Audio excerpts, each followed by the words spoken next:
عامر بن شرقي، أرضية وجول. اضرب يا بدري. اسم النادي الأهلي كبير، وانتوا النهارده صغار في أرضية الملعب. انتوا النهارده مش رجال في أرضية الملعب. ازيك يا صديقي، يا رب تكون بخير. السلام عليكم ورحمة الله وبركاته.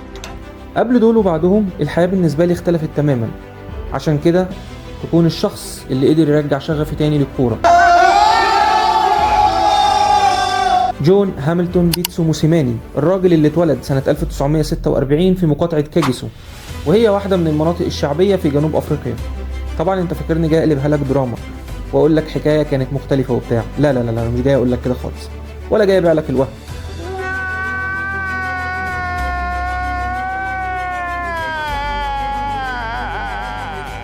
في وقت كانت فيه البلد لسه عايشة تحت نظام البيض والسود في جنوب أفريقيا، واللي كانت فيه فرص التعليم والرياضة أقل، وأي حاجة كانت أقل لصالح السود.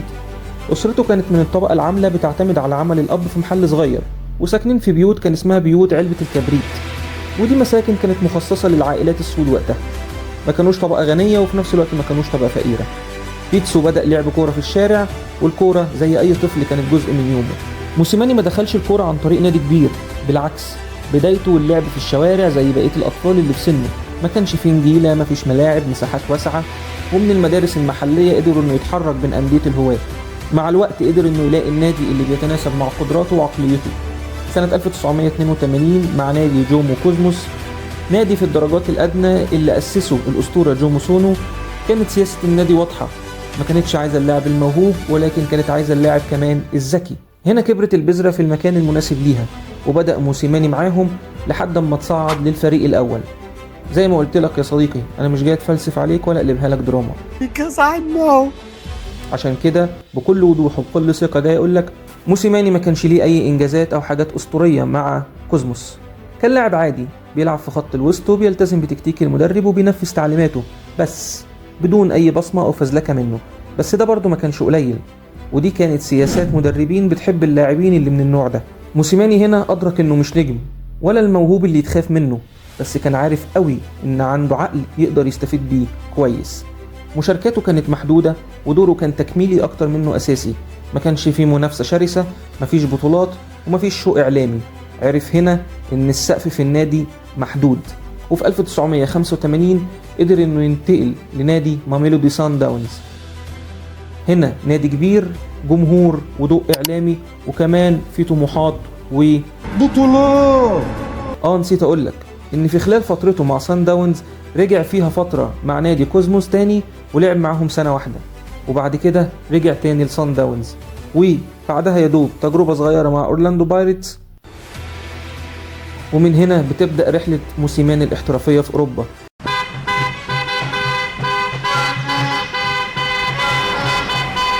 بتبدأ مع فريق في اليونان اسمه أيونيكوس،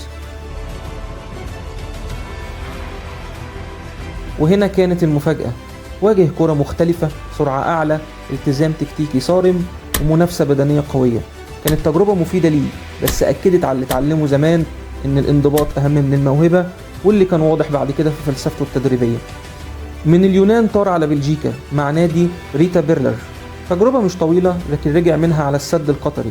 مع المنتخب قدر بيتسو يشارك لأول مرة مع البافانا بافانا في 25 يوليو 1993، وقدر وقتها إنه يسجل الهدف الثاني من المباراة. وزي مسيرته كلاعب ما كانتش قوية، كمان مع المنتخب ما كانش اللاعب الفذ. لعب مع المنتخب 4 مباريات بس، كانوا ما بين الودي وحتى الرسمي فيهم كان في المراحل المبكرة من التصفيات. وفي 1996 ينتهي مشوار بيتسو موسيماني كلاعب في مسيرة ما كانتش ملهمة ولا مؤثرة كلاعب، لكن المسيرة دي أكيد كانت مدرسة ورحلة طويلة جدا اتعلم فيها، وأخيرا اعتزل.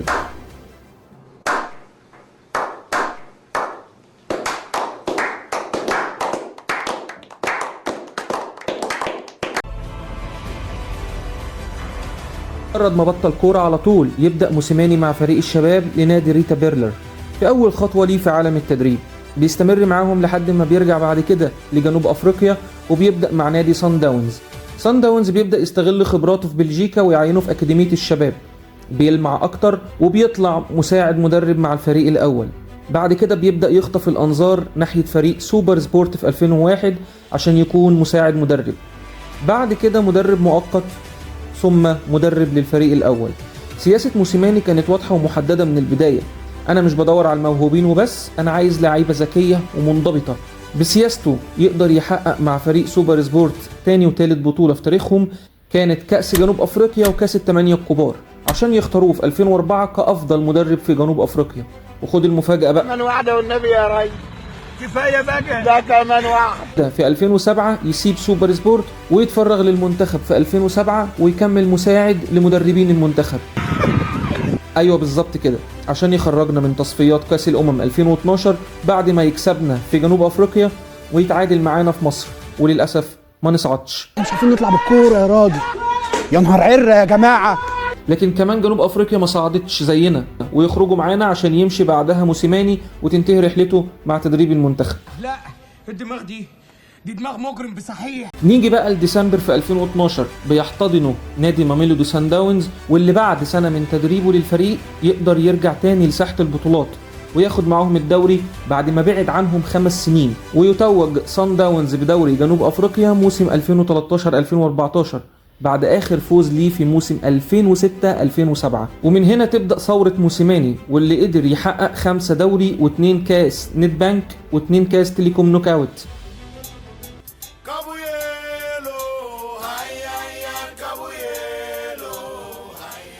وطبعا البطولة الأبرز وهو إنه يدخل للنادي لأول مرة بطولة دوري أبطال أفريقيا والنجمة الوحيدة على تيشيرت سان داونز في 2016، علشان بعدها يروح يكسب السوبر الأفريقي في 2017 من مازيمبي. الله يرحمك يا زلطة.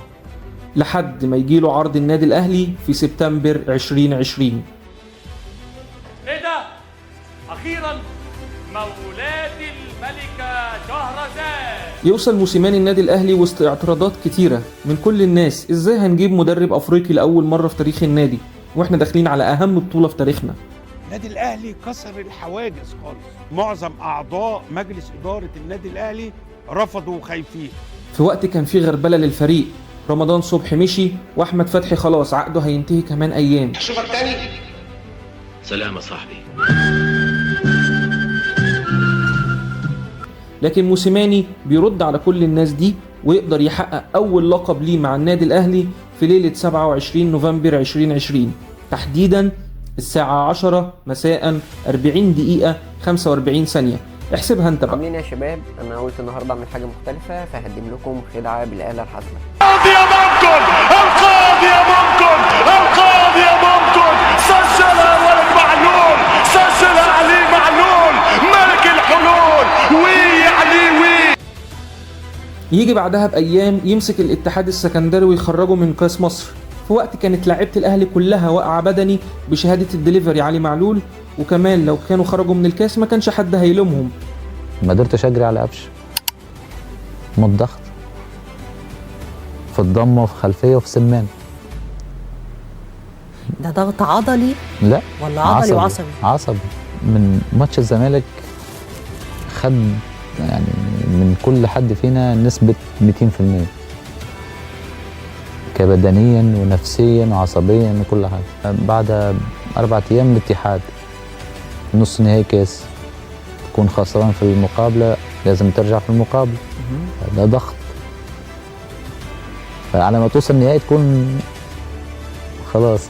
بس عشان ده الأهلي يقدر يكسب طلائع الجيش في النهائي وناخد الكاس، ومن يومها عينك ما تشوف الا النور. السلام عليكم.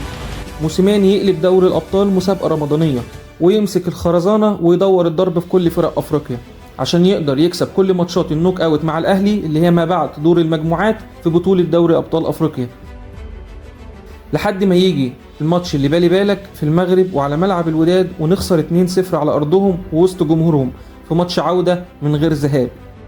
يقدر موسيماني يحقق مع الأهلي لقب الدوري في 2020 اللي أنا حضرت احتفاليته في الملعب، وكاس مصر و2 سوبر أفريقي من نهضة بركان والرجاء و2 برونزية كاس عالم للأندية بعد ما الأهلي ما قدرش يحقق أي إنجاز يذكر في البطولة دي بعد 2005، وكمان 2 دوري أبطال أفريقيا لكنه يخسر النهائي الثالث على التوالي، وكمان ما يقدرش يحقق بطولة الدوري وهي البطولة الأهم لجمهور النادي الأهلي عشان في يونيو 2022 الأهلي يعمل معاه اجتماع وهو في المغرب بياخد رخصة الكاف برو، ولأنه كان حاسس بالضغط بتصريحه الشهير مفيش فريق بيفوز دايما، إدارة الأهلي متمثلة في الكابتن محمود الخطيب قررت إنها تقدم له الشكر ويمشي موسيماني عن تدريب الفريق. بعد فترة قدر فيها يرجع شخصية الأهلي تاني للساحة الأفريقية. والله حزين، والله فراقك صعب يا أم يزيد، والله لا اروح القبور دحين. بعد الأهلي وصل لموسيماني عروض كتير من أندية ومنتخبات، لكن فريق عمله كان بيدور على مشروع مثير. موجودة مستر فواز. تعال تعال تعال تعال، أنا قلت لك روح. لا ما قلت ولا ما قلت؟ لا ما قلت روح. أنت ليه ما رحت؟ روح يا مستر فواز. تعال أنت تقول من نفسك تروح، أنا أقول لك تروح، يلا روح.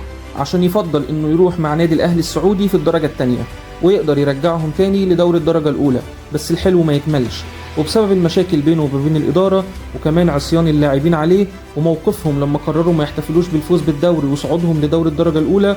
الأهلي والعودة التي يريدونها.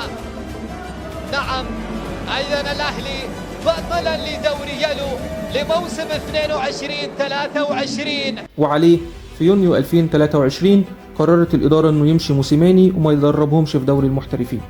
ساعد صاحبك. ساعد صاحبك. ودي صاحبك. صاحبك يور كوليج يور فريند. صاحبك. واللي بعد كده على طول يروح على الوحدة الإماراتي في فترة مش طويلة 4 شهور ما كانش فيها أي إنجازات، عشان في يناير 2024 يرجع تاني موسيماني للدوري السعودي من بوابة أبها السعودي، ولكن المرة دي كان بعقد مشروط لمدة 4 شهور. أبها وقتها كان بيصارع على الهبوط، فاز ماتشين بس من أصل 19 ماتش، ولكن ما يقدرش موسيماني معاهم يحقق أي إنجاز، ورغم إنه قدر يفوز معاهم ب5 ماتشات في الباقي من الدوري، إلا إن ده ما شفعش ليه إنه ينقذ النادي من الهبوط، وهبط النادي للدرجة الأدنى وقتها ويمشي بعدها موسيماني.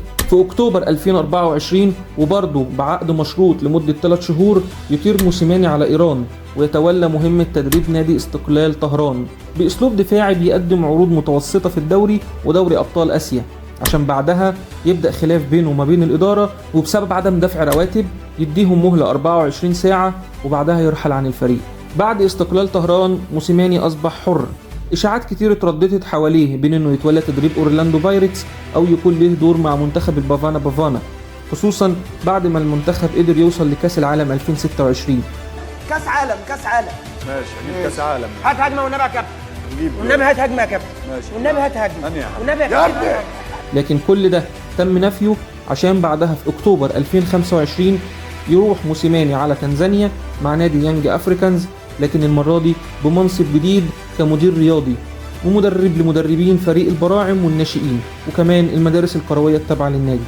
في الأخير يا صديقي موسيماني زي ما أكدت لك قبل كده ما كانش اللاعب النجم، لكن على مدار سنين واحتكاكه بمدارس تدريبية مختلفة قدر يسيب بصمة ونجاح مع أغلب الأندية اللي دربها. الحمد لله. في النهاية محتاج أسمع رأيك، وبطلب منك ما تنساش اللايك والشير واشتراك في القناة. وكل شوية عيب الحزن اللي احنا فيه ده. وقول لنا عايز تعرف تجارب ايه تاني، واكيد بشكرك انك وصلت معايا لحد هنا. السلام عليكم.